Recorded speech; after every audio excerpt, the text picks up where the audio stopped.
Sound take 7 action. मैं शुरुआत आलोक जी आपके साथ करने जा रही हूं।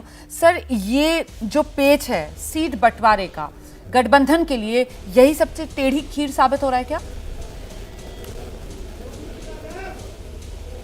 देखिए, मुझे नहीं लगता किसी भी तरह की कोई टेढ़ी खीर है। कल ही खड़गे साहब के घर पर जिस तरह से तमाम चर्चाएं हुई और उसके बाद जिस तरह से वक्तव्य हमारे सीनियर लीडर ने दिया कि तमाम लोगों के साथ, जो भी हमारे इंडिया के गठबंधन के घटक दल हैं, उनके साथ अक्रॉस द टेबल बैठकर ये डिसीजन होगा।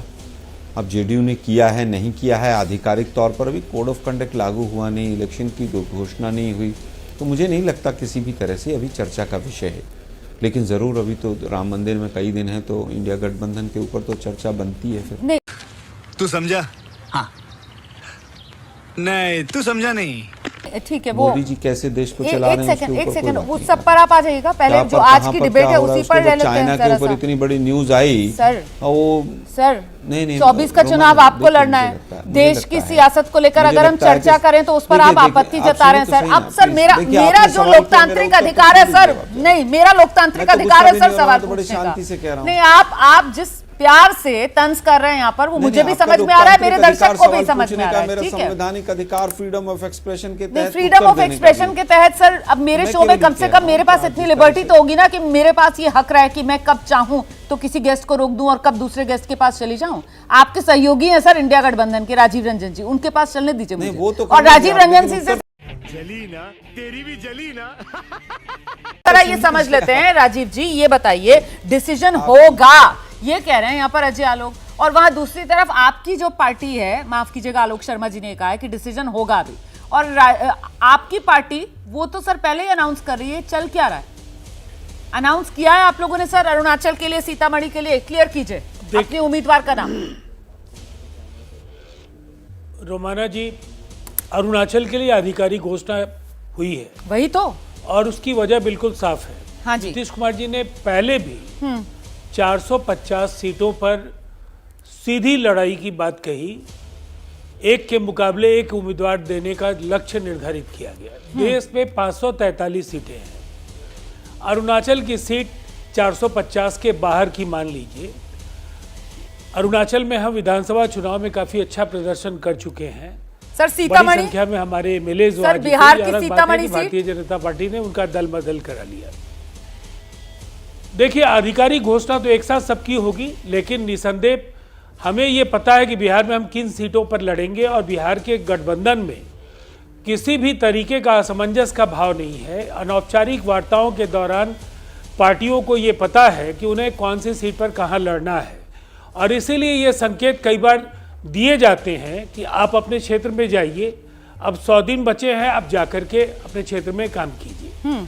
तो इसको इस परिप्रेक्ष्य में ही देखा जाना चाहिए, इसलिए कि बिहार में गठबंधन को लेकर किसी के भी सुर अलग नहीं है, चाहे वो राष्ट्रीय जनता दल हो, जनता दल यूनाइटेड हो, कांग्रेस हो। नहीं सर, ये तो आप कह रहे हैं ना कि सुर अलग नहीं है। बात ये है कि आपकी तरफ से, आरजेडी की तरफ से तो 17 सीट पर लड़ने की बात कही जा रही है ना। मतलब 17 सीट पर अपनी पुरानी साथी बीजेपी के साथ जब आप लोग थे तो यही फॉर्मूला होता था, आप लोग 17 सीट पर लड़ते थे। तो अब अगर आरजेडी और जेडीयू 17 सीट पर लड़ेगी तो बढ़िया है, बड़े भाई की भूमिका में कांग्रेस रहेगी, तो मतलब वो बाकी जो 6 सीटें बचेंगी उसी में कांग्रेस और लेफ्ट पार्टियों को एडजस्ट करना होगा। यही फॉर्मूला तय पाया ना राजीव रंजन जी बिहार के लिए? आप कहाँ थे ज्ञानी बाबा? नहीं, सीटों की संख्या पर आधिकारिक ऐलान जब तक नहीं होगा तो फिर इस तरह के अनुमान जो भी हैं, इस तरह के जो कयास हैं, उस पर कोई भी आधिकारिक प्रतिक्रिया संभव नहीं है। ठीक है, उनके बीच अनौपचारिक बातचीत हो रही है, कितने सीटों पर कौन लड़ेगा और सीटें संभावित किसके हिस्से में क्या होंगी। तो इसके आधार पर जो बात आप कह रहे हैं उससे कोई एक बात उभर कर नहीं आती है। मतलब अपनी मर्जी से कहीं पर आप लोग उम्मीदवार के नाम का ऐलान। आप कुछ भी बोलो, ये नहीं सुनने वाला। कोई कंफ्यूजन नहीं है। हाँ जी, कंफ्यूजन अगर होता तो आरजेडी की ओर से ये बातें कही जाएंगी, ये बात लेफ्ट की तरफ से कही जाएगी, या बिहार के कांग्रेस के नेताओं की ओर से कही जाएगी। इसमें भारतीय जनता पार्टी क्या करेगी? बेगाने शादी में अब्दुल्ला दीवाना, हमारा अलायंस है, हम किन सीटों पर लड़ेंगे, कितनी सीटों पर लड़ेंगे, उन्हें उनसे तो पूछ लीजिए कि उनके तथाकथित जो 38 दलों का गठबंधन है, क्या उसकी कभी कोई बैठक होगी? कभी वो कोई कॉमन मिनिमम प्रोग्राम बनाएंगे? उनका कोई कन्वेनर बनेगा?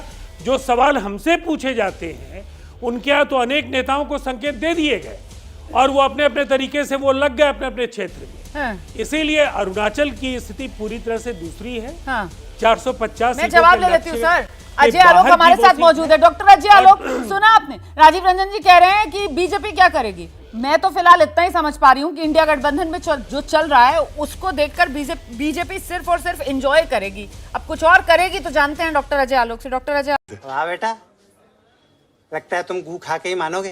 तेरा तो गेम बजाना पड़ेगा। आऊंगी, लेकिन उससे पहले एक बार फिर से डॉक्टर अजय, धड़कन बढ़ाते रहिए, डॉक्टर अजय आलोक, एक सेकंड मैं एक बार फिर से जरा आलोक शर्मा जी के पास इस चर्चा को लेकर चलूंगी। और आलोक शर्मा जी, अब ये मत कहिएगा कि बीजेपी इसीलिए मजे ले रही है क्योंकि रोमाना जी आप चर्चा करा रही हैं। मतलब अगर मैं चर्चा भी नहीं कराऊंगी सर तो भी ये लोग कहीं और बैठकर मजे ले लेंगे, लेकिन ये मजे जरूर ले रहे हैं इंडिया गठबंधन की हालत पर। तो अब ये इंडिया गठबंधन इस हाल में क्यों है कि बीजेपी को ये मौका मिल रहा है, इस पर तो सर मंथन आप ही को करना होगा। आइए आलोक जी। देखिए, मुझे लगता है दो चीजें सामने आई। एक तो मजे लेने वाली बात, ये तो वो लोग हैं जो मणिपुर पे भी मजे लेते रहते हैं, मणिपुर पर चर्चा में भी हंसते रहते हैं खिलखिला के। तो इनकी तो आदत है मजे लेने के। देश का दुर्भाग्य है कि एक मजे लेने वाली सरकार बैठी हुई है। लेकिन आज अजय आलोक जी ने एक बहुत महत्वपूर्ण बात कही कि तमाम मीडिया जो है वो इंडिया गठबंधन की ही बात कर रहा है। ये बिल्कुल सही बात है। हमारे मतलब वो जो अडानी की पुलिस वहाँ पर छत्तीसगढ़ में हसदेव के जंगल में लाखों आदिवासी इकट्ठे हुए, किसी मीडिया के साथी ने नहीं दिखाया।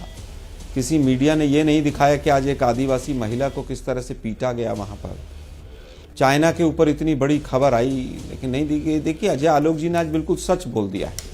मणिपुर में 8 महीने से जल रहा है, लेकिन तमाम मीडिया के साथी हवाई जहाज में बैठ के वहाँ हमास दिखाने तो चले गए, और जैसे ही चुनाव खत्म हुए 3 राज्यों के हिंदू मुसलमान करने का एजेंडा पूरा हुआ, सारे मीडिया के साथी वापस आ गए। ठीक है। अरे बाप रे, ये तो धोती खोल रहा है। वहाँ इजराइल में उछल उछल के रिपोर्टिंग कर रहे थे। ठीक। बड़े भाई मणिपुर भी चले जाते जवाब नहीं देंगे आप, मणिपुर से भी कुछ लोग अच्छी रिपोर्टिंग कर ले जाते। वहाँ तो एक महीने तक, वहाँ तो एक महीने तक अडानी की पुलिस का जवाब जिक्र कर रोमाना जी महीनों तक इंटरनेट बंद था। वो अडानी के बेटे की तस्वीर के भी तो जिक्र कीजिए ना, जो मीडिया ने दिखाई उसका भी तो जिक्र कर देते ना। वो तेलंगाना में सर कांग्रेस पार्टी की शायद सरकार है, अगर मैं गलत नहीं हूँ। रेवंत रेड्डी मुख्यमंत्री बने ना, अगर मैं गलत नहीं हूँ। रेवंत रेड्डी साहब गुलदस्ते के साथ अडानी के बेटे के साथ खड़े हुए थे सर, फोटो फ्रेम में एक ही फ्रेम था सर, अडानी की, क्योंकि आपने बात की ना सर। और वही अडानी जिनको लेकर अभी सुप्रीम कोर्ट की तरफ से कहा गया कि सेबी की जांच पर सवाल नहीं उठाना चाहिए। हालांकि मेरा मुद्दा ये नहीं है और इसीलिए मैं मुद्दे से भटकने भी नहीं दूंगी डिबेट को। मैं फिर से अपनी डिबेट पर आऊंगी क्योंकि ये मेरा शो है और मैं तय करूंगी कि किस मुद्दे पर हमें चर्चा करनी है। ऐसे में सीधे अब आपको लेकर चलती हूँ आम आदमी। पहली फुर्सत में निकल। मैं माफ कीजिएगा आलोक जी का रुख कर रही हूँ, नामों को लेकर कंफ्यूजन हो रहा है मुझे आज, माफ कीजिएगा। आलोक सर आपके पास आ रही हूँ। जो बात डॉक्टर अजय आलोक कह रहे थे कि साहब नेता है नहीं सर, देखिए नीति को भी लेकर ये लोग आपको घेर रहे हैं, इंडिया गठबंधन को घेर रहे हैं। वो कॉमन मिनिमम प्रोग्राम जिसका इन्होंने अभी जिक्र कर दिया वो अब तक तय नहीं हो पाया। और तो और सर लोगों, एक कॉमन नारा इसकी उम्मीद की जा रही थी पिछली बैठकों में, वो भी अब तक नहीं निकल कर आ पाया है। आलोक सर टाइम है कहाँ? 24 का चुनाव बिल्कुल सिर पर है। नहीं, क्या अभी कोई डेडलाइन तय किया आप लोगों ने अपने लिए? चल, हम मालूम है तेरे बाप को मत सिखा, चल। एनडीए ने अपना कॉमन मिनिमम प्रोग्राम देश के सामने रख दिया है क्या? मैं तो वैसे पूछ रहा हूँ, मतलब मुझे हो सकता है ना पता चला हो। वो तो कह रहे हैं ना कि नीति हमारी एक है, हमारे यहाँ कोई अलग अलग नीतियां है नहीं। मोदी सरकार की नीतियों पर वो सब सहमत हैं, वो तो यही कह रहे हैं। राष्ट्र निर्माण की उनकी मतलब इस बार मैनिफेस्टो नहीं आएगा इस बार? नहीं रोमाना जी, मैनिफेस्टो नहीं आएगा, मैनिफेस्टो अलग है सर। अलग अलग दल जब एक साथ आ रहे हैं तो उसके लिए कॉमन मिनिमम प्रोग्राम जिसके लिए साथ आए उसका फर्क होगा ना। प्रोग्राम हो, मैनिफेस्टो हो, एजेंडा हो, संकल्प पत्र हो, सब नाम अलग अलग हो सकते हैं रोमाना जी। सही समय पर सब चीजें आएंगी। कॉमन मिनिमम प्रोग्राम भी आएगा। और जम्मू कश्मीर में जब पीडीपी के साथ इन्होंने कॉमन मिनिमम प्रोग्राम बनाया था तो पहले पेज पे ही 6ठा पॉइंट लिखा था, धारा 370 को मजबूत करेंगे। ऐसा कॉमन मिनिमम प्रोग्राम नहीं आएगा, ढंग का आएगा कि कहेंगे कुछ और करेंगे कुछ, वैसा नहीं आएगा। मुझे लगता है उन सवालों का अभी समय नहीं है। आज सवालों का समय केवल ये है। अब वैसे तो ईडी सीबीआई काफ़ी एक्टिवेट हो गई है, वो अपना काम कर ही रही होगी, लेकिन फिर भी अब मुझे लगता है रोमाना जी कि जिस तरह के देश के हालात हैं उन पर सवाल उठने चाहिए कि उसने वहां पर ये कह दिया, उसने यहाँ पर कह दिया, इन्हीं चीज़ों से क्या विपक्ष देश को चला रहा है? क्या विपक्ष के लीडर ने ऐसा बोल दिया, वहां पर उसने ऐसा कर दिया?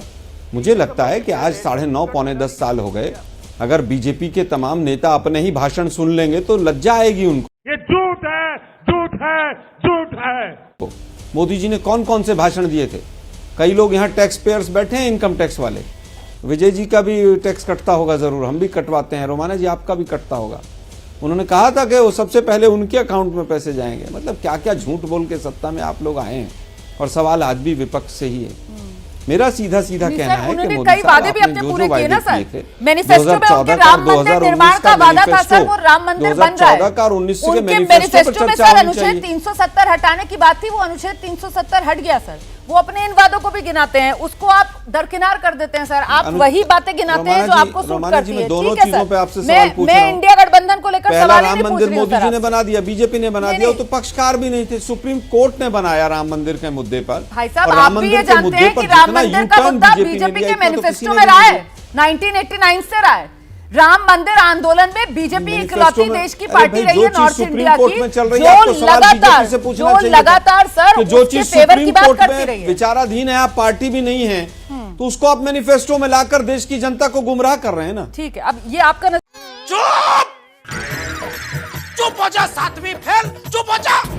अच्छा हुआ आप संयोजक की बात पर आ गए। राजीव रंजन जी हमारे साथ मौजूद हैं और दर्शक भी इस बात को जानते हैं कि राजीव रंजन जी जब बात रखते हैं तो कई बार वो पार्टी लाइन से ऊपर उठकर भी मतलब बिल्कुल एक बौद्धिक स्तर पर बात रखते हैं। पार्टी बदल लिया साला।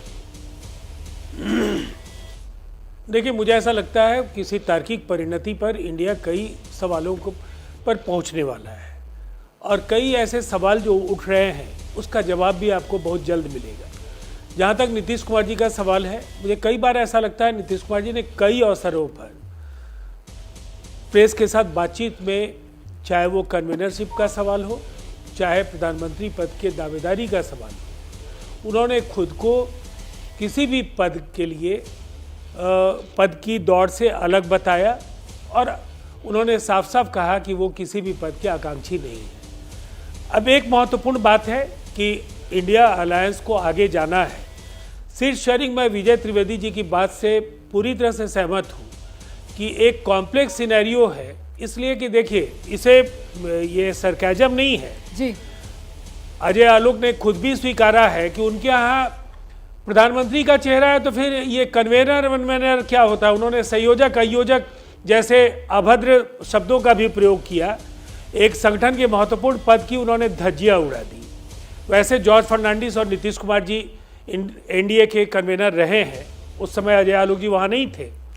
लेकिन एक बड़ी बात क्या है कि इनके अलायंस में, आपने वो सवाल खड़ा कर दिया, मैं केवल दोहरा रहा हूँ जी, कि जिस तरह से हम लोगों के यहाँ के सीटों को लेकर के बातचीत होती है, यदि अभी तक आधिकारिक ऐलान नहीं हुआ, न उम्मीदवार ने कोई दावा किया, लेकिन इनके यहाँ तो बाजाबता पशुपति पारस जी और चिराग पासवान जी ने तो खुल करके वहां कार्यक्रमों में कहा कि यहां हम ही लड़ेंगे। ठीक है, इस पर अजय आलोक जी सीट शेयरिंग के पहले अब ये कह सकते हैं हमारे यहाँ सीट शेयरिंग क्या होगा। ठीक है, प्रधानमंत्री जी पुतलों का ये समूह है, जिस पुतले को जो तख्ती बांध देंगे वो कर लेगा। ठीक है, गजब बेइज्जती है।